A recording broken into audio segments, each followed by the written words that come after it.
Hello friend, technology reaction A to Z में आप लोग का स्वागत है। तो उम्मीद करते हैं कि आप लोग स्वस्थ होंगे। तो देखिए, आज हम लोग सुरक्षा के रिलेटेड क्वेश्चंस को पढ़ेंगे कि आप किसी भी इंडस्ट्री में यदि काम करते हो कहीं पे भी, तो आप किन कारणों से आपकी दुर्घटना हो सकता है। तो उन कारणों को हम समझेंगे और किन लापरवाही से हमें नुकसान पहुंचता है उसको भी देखेंगे। ठीक है। तो देखिए, फर्स्ट नंबर जो क्वेश्चन है, संपूर्ण जानकारी के अभाव में किसी मशीन का परिणाम क्या हो सकता है। यानी संपूर्ण किसी भी मशीन का जानकारी ना हो तो उसका परिणाम क्या हो सकता है, तो दुर्घटना हो सकता है। नेक्स्ट क्वेश्चन, निम्न में से कौन सा दुर्घटना का कारण नहीं है। देखिए, दुर्घटना का कारण अधिक फुर्तीला होना ये दुर्घटना का कारण नहीं है। कारण ये है कि कार्य में रुचि न होना तो दुर्घटना हो जाएगा। अनुशासनहीन होना यानी डिसिप्लिन में न रहना। यदि आप अनुशासन में नहीं रहकर यदि काम नहीं करते हैं तो आप दुर्घटना के कभी शिकार हो जाएंगे। ठीक है। अधिक उत्सुक होना यानी किसी भी कार्य को जानने के लिए अधिक उत्सुक होना, अपने मन से जो भी बुझाए वो करना, ये भी एक दुर्घटना का कारण है। ठीक है। नेक्स्ट क्वेश्चन, और जो भी मेरे दोस्त न्यू आए हैं चैनल पर, प्लीज़ चैनल को सब्सक्राइब कर लीजिएगा। आपके लिए अच्छे से अच्छे क्वेश्चंस को ले आने का काम किया जाता है। ठीक है।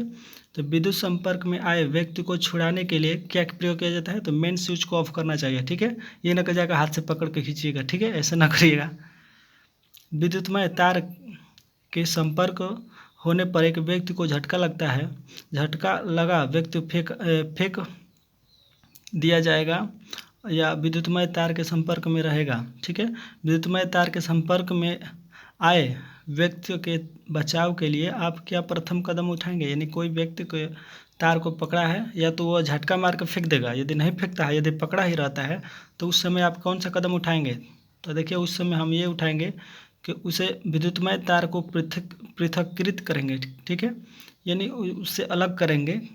जो विद्युत तार है उसको हम लोग अलग करने का प्रयास करेंगे पहले। ठीक है।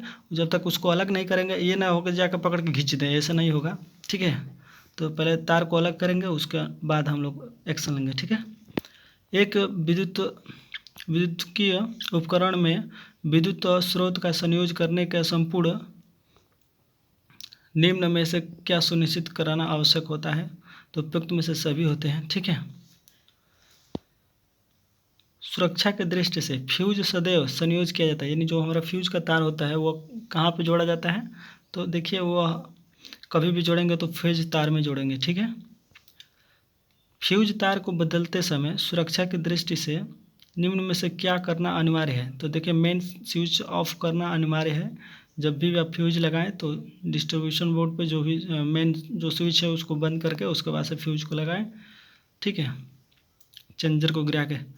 यदि हमें किसी फ्यूज के लैंप या ख़राब पंखे को हटाना है तो इस स्थिति में सबसे उपयुक्त कदम क्या होना चाहिए हमारा, तो कदम उस समय ये होना चाहिए कि मुख्य आपूर्ति को बंद करना चाहिए। ठीक है, तभी जाकर वो पंखे को निकालें, अन्यथा दुर्घटनाग्रस्त हो सकते हैं यदि आपकी भी थोड़ी सी भी लापरवाही होगी तो। विद्युतकार के जूते यानी इलेक्ट्रिशियन के जूते किससे बने होते हैं, तो देखिए रबड़ से बने होते हैं। ठीक है। जो घरेलू जूते होते हैं वो पीवीसी के द्वारा बनाए जाते हैं। ठीक है, तो ये ध्यान रखिएगा।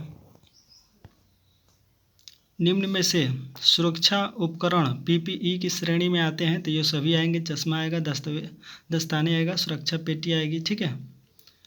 सुरक्षा पेटी का मतलब बेल्ट जो होता है उसे कहते हैं। कार्यशाला यानी वर्कशॉप में असुरक्षित पहनावे का अंतर्गत क्या आता है, तो ये सभी आते हैं। ढीले कपड़े, टाई, मफलर। ठीक है। फिर से दुर्घटना टालने के सर्वोच्च उपाय हैं। देखिए, जो कोई भी दुर्घटना हो उससे हम लोग टालने के लिए क्या करना पड़ेगा हमें, तो जॉब मशीन और कार्य क्षेत्र के संबंधित सावधानियों का पालन करना। यानी जो हमें संकेत मिले होते हैं कि यहाँ पे ऐसे काम करना है, वैसे काम करना है। अपने यदि प्रीवियस वीडियो नहीं देखे हैं संकेत वाला तो उसको भी देख लीजिएगा। आपको जहाँ सिंबल्स मिलेंगे, यदि आप सिंबल्स को देखेंगे तो आपको पहले ही आपको नोटिस किया रहता है कि आपको इसका सावधानी लेते हुए काम करना है। ठीक है। तो कार्यशैली में विद्युत शक्ति का विफलता सामान्यतः किसके कारण होते हैं, तो वह आपातकालीन स्थिति में होता है। इमरजेंसी में ही विद्युत का विफलता होता है। लाल रंग का बॉर्डर तथा लाल रंग का क्रॉस पट्टी किस प्रकार की सुरक्षा संकेत में बनाई जाती है? तो निषेधात्मक सुरक्षा पेटी के लिए बनाई जाती है। ठीक है।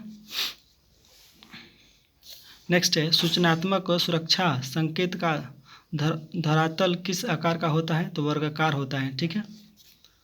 निम्न में से किस प्रकार की सुरक्षा संकेत दर्शाया गया है? जो दिख रहा है ये लाल रंग का जो क्रॉस निशान है निषेधात्मक संकेत का है। ठीक है। निम्नलिखित में से सूचनात्मक सुरक्षा संकेत कौन सा है? तो यहाँ देख ही रहे हैं इमरजेंसी वाला सूचना किया जाता है कि यहाँ पे इमरजेंसी फर्स्ट एड होता है। ठीक है। चेतावनी संकेत चित्र में से दर्शाया गया है कौन सा प्रतीक खतरे का आशंका को प्रदर्शित करता है? तो ये है डेंजरस का। ठीक है। ये डेंजरस का जो सिंबल्स है तो ये खतरे का हमें चेतावनी देता है। ठीक है। निम्नलिखित में से सुरक्षा चिन्हों का उदाहरण में कौन सा अनिवार्य चिन्ह का उदाहरण है? तो हेड प्रोटेक्शन पहनना, यानी सिर पे जो टोपी होता है उसको पहनना अति अनिवार्य होता है किसी भी इंडस्ट्री में। ठीक है। तो वर्कशॉप में यदि आप जाते हैं तो हेड प्रोटेक्शन इसलिए पहनना जरूरत है कि बड़े बड़े मशीन होते हैं, कब कहाँ गिर जाएगा ये कोई नहीं जानते। ठीक है। तो संकेतों के द्वारा कार्यशालाओं में अपनाए जाने वाले सुरक्षा साधनों का प्रति आग्रह किया जाता है क्या? सकारात्मक। ठीक है। सकारात्मक भाव से आप काम करिए। ठीक है। सकारात्मक संकेत के संबंध में निम्न में से कौन सा कथन सत्य है? तो इसकी पृथ्वी की भूमि हरी होनी चाहिए। ठीक है। इसकी जो भूमि जो दिखाई देता है वो वहाँ पे हरी रहता है। आप देखे होंगे क्रॉस वाला जो चिन्ह होता है वो हरा होता है। निम्न चिन्हों में से उचित मिलान कीजिए। जो चित्र दिख रहा है इसमें से उचित मिलान करना है। तो देखिए जो फर्स्ट वाला ए वाला है तो वो थर्ड पे जाएगा। ठीक है। तो थर्ड पे जाएगा तो क्या है? पदयात्री निषेध, यानी यहाँ पे यात्री का ये चलना यहाँ पे माना है। ठीक है। पदयात्री जो पैदल चलते हैं। ठीक है। और दूसरा का फर्स्ट वाला सही है। ठीक है। धूम्रपान, ये धूम्रपान का संकेत है। ठीक है। और ये इमरजेंसी का संकेत है। तो ये